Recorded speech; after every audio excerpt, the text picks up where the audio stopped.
Hello students, আমি Nitish sir জ্ঞানজ্যোতি coaching সেন্টারের পক্ষ থেকে তোমাদের প্রত্যেককে জানাই স্বাগত।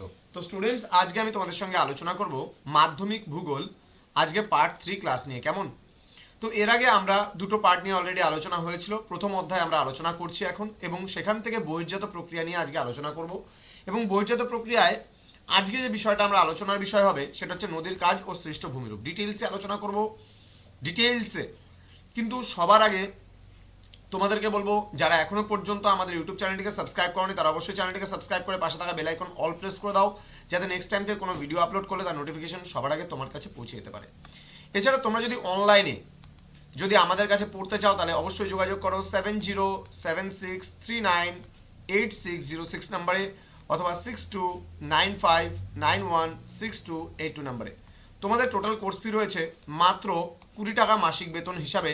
আমাদের 10 মাসের কোর্স হয়, 10 মাসে 20 টাকা করে হলে টোটাল 200 টাকা, এবং 99 রুপিস অ্যাডমিশন ফিস, টোটাল 299 পড়বে তোমাদের একটা সাবজেক্টের জন্য পুরো বছরের কোর্স ফি।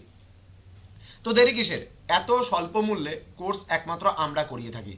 উন্নত মানের নোটস এবং তার সাথে টেক্সচুয়াল নিয়ে আমরা বিস্তারিতভাবে তোমাদের পড়িয়ে দিই। চলো শুরু করছি আজকের ক্লাসটি। প্রাকৃতিক প্রায় সকল শক্তি ভূমিরূপ পরিবর্তনে কিন্তু অংশ নেয়। এদের মধ্যে কিন্তু সবথেকে ইম্পর্টেন্ট যেটা, সেটা হচ্ছে নদীর কাজ। এবার ভূমিরূপ পরিবর্তনে বহির্জাত প্রক্রিয়ার মধ্যে সর্বাধিক গুরুত্বপূর্ণ এবং প্রভাবশালী শক্তি যদি বলো, সেটা কিন্তু নদীর কাজ। পৃথিবী পৃষ্ঠের ওপরে সর্বাধিক ক্রিয়াশীল বহির্জাত শক্তি যদি বলো, তাহলে কিন্তু নদী এবং প্রবাহমান জলধারার কাজ। পৃথিবীর প্রায় 70% অঞ্চলে নদী দ্বারা ভূমিরূপের বিবর্তন লক্ষ্য করা যায়। তাহলে এই যে আজকে পৃথিবী পৃষ্ঠে যে ভূমিরূপ তৈরি হয়, তার কিন্তু 70% ভূমিরূপ কিন্তু তৈরি হচ্ছে কি থেকে? তোমার নদীর দ্বারা। নদীর সংক্রান্ত আলোচনাকে পটামোলজি বলা হয়, অর্থাৎ নদীর কাজের প্রক্রিয়াকে ফ্লুভিয়াল প্রসেস বলা হয়, এবং নদীর কাজের ফলে সৃষ্ট ভূমিরূপকে বলা হয় ফ্লুভিয়াল ল্যান্ডফর্মস বলা হয়। কিন্তু এগুলো বিষয়ে খুব একটা বেশি প্রশ্ন পরীক্ষায় আসে না, শুধুমাত্র তোমাদের জানানোর জন্য পড়া।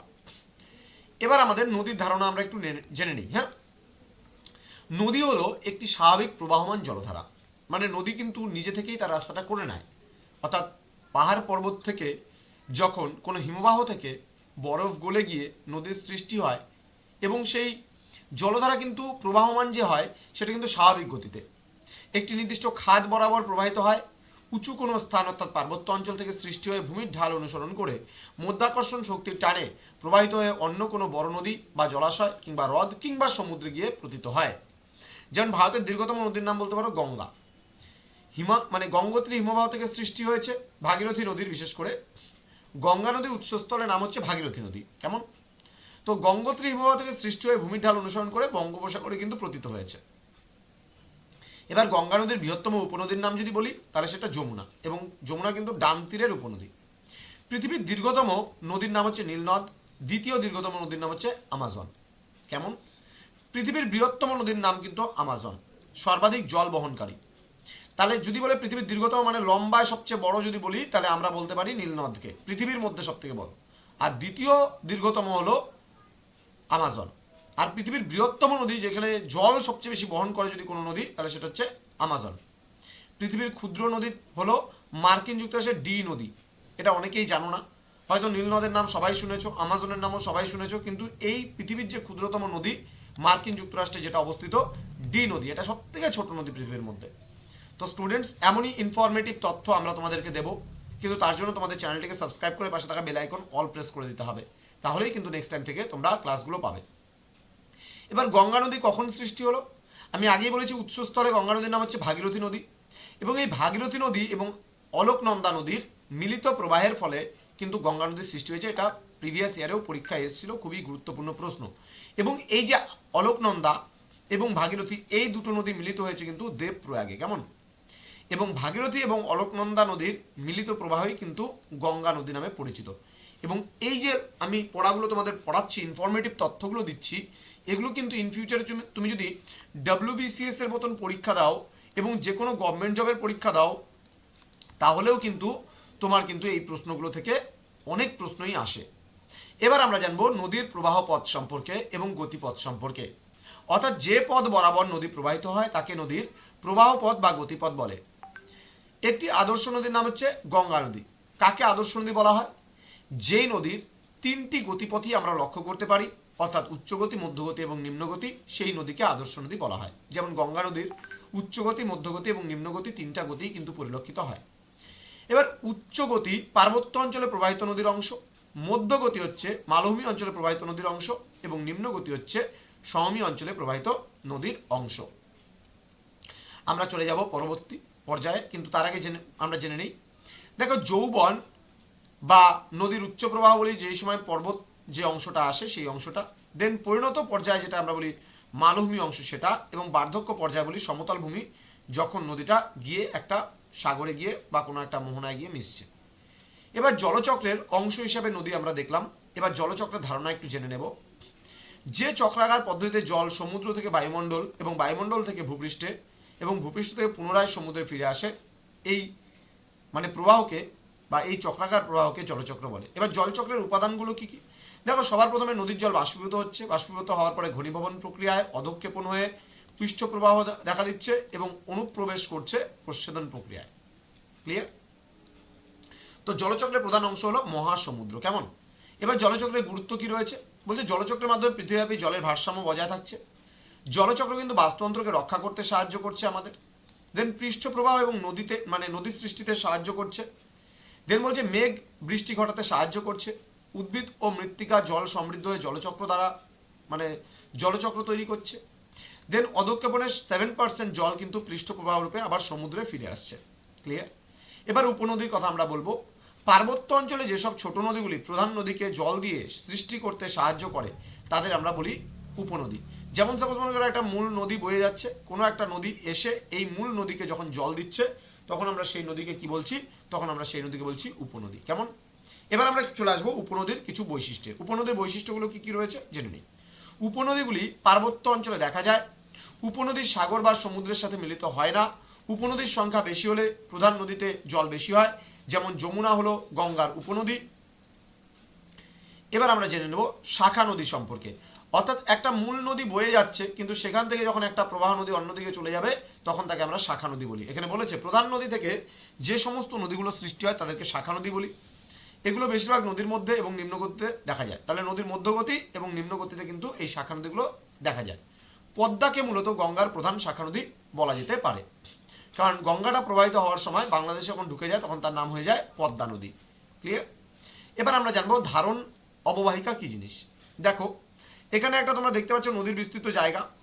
এইখানে মনে করো একটা মূল নদী বয়ে আসছে এবং জালের মতো ছড়িয়ে ছিটিয়ে থাকা যে নদীগুলো আছে সেই পুরো এরিয়াটাকে আমরা বলছি ধারণ অববাহিকা। এখানে বলছে পার্বত্য অঞ্চলে একটি নদীর উপনদীগুলি যতদূর পর্যন্ত বিস্তৃত হয়েছে সেই সমগ্র অঞ্চলকে ধারণ অববাহিকা বলা হয়। তাহলে এগুলো সব উপনদী। তাহলে এই নদীগুলো মনে করো মূল নদীটা এদিকে যাচ্ছে এবং গিয়ে এখানে অনেকগুলো মানে উপনদী এসে এসে মিশছে। তাহলে যেই সমস্ত জায়গা থেকে মিশছে পুরো এরিয়াটা যদি আমরা ক্যাপচার করি তাহলে এটাকে আমরা বলবো ধারণ অববাহিকা। কেমন? এবার নদীর ধারণ অববাহিকা দেখা যায় পার্বত্য অঞ্চলে। নেক্সট, নদীর উচ্চ প্রবাহে ধারণ অববাহিকা দেখা যায়। দেন ধারণ অববাহিকা হলো নদীর উপনদী সম্বন্ধিত এলাকা। দেন ধারণ অববাহিকা শাখাযুক্ত বৃক্ষের মতো দেখতে হয়। উদাহরণ যদি আমরা বলি, গঙ্গোত্রী হিমবাহের গোমুখ থেকে হরিদ্বার পর্যন্ত গঙ্গা নদীর ধারণ অববাহিকার মানে অন্তর্গত ধরা হয়। এবার আমরা জেনে নেব এখানে নদীর উৎসস্থল কাকে বলি। সাপোজ মনে করো পার্বত্য, এটা উঁচু পর্বত। এবার এই পর্বত থেকে মনে করো বরফ আছে, তাহলে এটাকে উঁচু পর্বতটাকে আমরা নদীর উৎস বলতে পারি, যেখান থেকে নদীর সৃষ্টি হয়। উপনদী, নদী যেখানে মিলিত হয় তাকে আমরা সঙ্গম বলি। নদী যেখানে বাঁক নেয় তাকে নদী বাঁক বলি। অর্থাৎ ক্ষয়কার্য হচ্ছে উচ্চ গতিতে হচ্ছে নদীর মানে একদম উপরি ভাগে, বহন কার্য মধ্যগতি মানে মালভূমি অঞ্চলে, এবং নিম্ন যেটা সমভূমি অঞ্চল আছে সেখানে হচ্ছে নিম্নগতি আমরা লক্ষ্য করতে পারছি। অর্থাৎ স্বাভাবিক বাঁধ কাকে বলে? নদীর একটা জায়গায় কি হচ্ছে বাঁধের সৃষ্টি করছে গিয়ে, যেখানে জলটা আসতে বাধা দিচ্ছে। দেন অশ্বক্ষুরাকৃতি হ্রদ মানে ঘোড়ার পায়ের মতো যে খুর, এই যে এখানে যেমন আলাদা হয়ে যাচ্ছে দেখো, ঠিক আছে, তো এটাকে অশ্বক্ষুরাকৃতি হ্রদ বলছে। মোহনা বলতে নদী যেখানে সমুদ্রে গিয়ে মিশছে তাকে মোহনা। ডিটেলসে জানবো জিনিসগুলো, ধ্যান দিও। নদীর উৎসস্থল বলছে নদী যেখান থেকে উৎপত্তি হয় তাকে নদীর উৎসস্থল বলে। সাধারণত পার্বত্য অঞ্চল বা উঁচু কোনো স্থান হলো নদীর উৎসস্থল। যেমন গঙ্গা নদীর উৎস গঙ্গোত্রী হিমবাহের গোমুখ গুহা থেকে।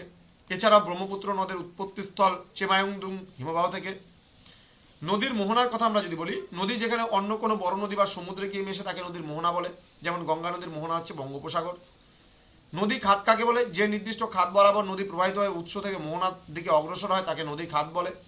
নদী উপত্যকা কাকে বলে? নদীর এক তীর থেকে অপর তীর পর্যন্ত একটি রেখার দ্বারা যুক্ত করলে যে পার্শ্বচিত্র গড়ে ওঠে তাকে নদী উপত্যকা বলে। দুটি উচ্চভূমির মধ্যবর্তী দীর্ঘ নিম্নভূমিকেও কিন্তু আবার উপত্যকা বলা হয়। এবার নদী উপত্যকা দেখতে কখনো টি আকৃতির কখনো ভি আকৃতির হয়। নদীর যদি ক্ষয় বেশি হয় নিম্ন ক্ষয় তাহলে আই আকৃতির উপত্যকা সৃষ্টি হয়, এবং পার্শ্ব ক্ষয় যেখানে বেশি হয় সেখানে কিন্তু ভি আকৃতির উপত্যকার সৃষ্টি করে। এবার আমরা জানবো দোয়াব। দোয়াব কাকে বলে? দুটি নদীর মধ্যবর্তী স্থানকে আমরা দোয়াব বলি। অর্থাৎ মনে করো এটা একটা নদী, এটা একটা নদী, দুটো নদী প্রবাহিত হচ্ছে, তার মাঝখানের অংশকে বলা হয় তোমার দোয়াব। অর্থাৎ গঙ্গা এবং যমুনার মাঝে কিন্তু বিশাল বড় দোয়াব দেখা যায়, এবং সেই দোয়াব হচ্ছে পৃথিবীর ভারতের মধ্যে বৃহত্তম দোয়াব। ক্লিয়ার? নেক্সট আমরা জেনে নেব নদীর সঙ্গম কাকে বলে? দুটি নদী যেখানে মিলিত হয় সেই স্থানকে আমরা বলি নদীর সঙ্গম। গঙ্গা এবং যমুনা নদীর সঙ্গম বা মিলিত স্থান হলো এলাহাবাদ, তাহলে এলাহাবাদকে আমরা নদী সঙ্গম বলতে পারি। নদী উপত্যকা অঞ্চল কাকে বলে? নদী খাত বরাবর নদীর দুপাশের অঞ্চলকে নদী উপত্যকা অঞ্চল বলা হয়। নদী উপত্যকা অঞ্চলে বর্ষাকালে প্লাবনভূমি গড়ে উঠতে দেখা যায়। প্লাবনের ফলে নদীর দুই পাশে প্রতি বছর পলিমাটি জমা হতে আমরা দেখি। দেন প্লাবনভূমির উর্বর পলিমাটি কৃষিকার্যের পক্ষে খুবই উপযুক্ত কিন্তু হয়। এবার আমরা নদীর অববাহিকা সম্পর্কে জানবো। বলছে একটি নদীর উপনদী ও শাখা নদীগুলি যতদূর পর্যন্ত বিস্তৃত হয়েছে সেই সমগ্র অঞ্চলকে নদী অববাহিকা বলা হয়। প্রধান নদী, উপনদী এবং শাখা নদী বিধৃত অঞ্চল। যেমন দেখো, আমি একটু আগে তোমাদের বলে দিয়েছি, এটা মূল নদী যেটা বয়ে যাচ্ছে সেটাকে বলি আমরা প্রধান নদী। যে নদী এসে মূল নদীতে মিশছে তাকে বলি আমরা উপনদী। তারপরে শাখা নদী কাকে বলি? যখন মূল নদী থেকে কোনো একটা নদী বেরিয়ে যাচ্ছে তখন তাকে আমরা শাখা নদী বলি। নেক্সট উদাহরণ হিসেবে আমরা বলতে পারি পৃথিবীর বৃহত্তম নদী অববাহিকা হলো আমাজন নদী অববাহিকা। দেন ভারতের বৃহত্তম নদী অববাহিকা হলো গঙ্গা নদী অববাহিকা। নদী অববাহিকা পার্বত্য, মালভূমি এবং সমভূমি অঞ্চল জুড়ে বিস্তৃত হয়। একটি নদীর উপনদী এবং শাখা নদীর সম্বন্ধিত সমগ্র অঞ্চল হলো নদী অববাহিকা। তো স্টুডেন্টস, যারা জ্ঞানজ্যোতি কোচিং সেন্টার অফিসিয়াল ইউটিউব চ্যানেলে এখনো সাবস্ক্রাইব করেনি তারা অবশ্যই চ্যানেলটিকে সাবস্ক্রাইব করে পাশে থাকা বেল আইকন অল প্রেস করে দাও, যাতে নেক্সট টাইম থেকে কোনো ভিডিও আপলোড করলে তার নোটিফিকেশন সবার আগে পেয়ে যাও। এছাড়া তোমরা যদি ভাবছো যে অনলাইনে আমাদের কাছে পড়বে তাহলে অবশ্যই যোগাযোগ করো স্ক্রিনে দেওয়া দুটো নাম্বারে। তোমাদের উজ্জ্বল ভবিষ্যৎ গড়ে তুলবো আমরা, এটাই কিন্তু আমাদের প্রতিশ্রুতি। তো স্টুডেন্টস, আমরা ধাপে ধাপে প্রত্যেকটা পার্ট নিয়ে আলোচনা করব। আজকে পার্ট 3 ক্লাস হলো, এরপরে আমরা নিয়ে আসবো পার্ট 4, এবং তোমাদের বলবো আমাদের গুগলে যদি সার্চ করো NIL নীলস নিভা, তাহলে সরাসরি আমাদের ওয়েবসাইটে পৌঁছে যাবে। সেখানে কিন্তু সম্পূর্ণ বিনামূল্যে আমরা কিছু প্রোভাইড করে থাকি তোমাদের, তোমরা গিয়ে দেখে নেবে। তো স্টুডেন্টস, দেখা হচ্ছে তোমাদের সঙ্গে পরবর্তী ক্লাসে। তোমরা প্রত্যেকে ভালো থেকো, সুস্থ থেকো। Thank you so much, thanks for watching after all, thank you.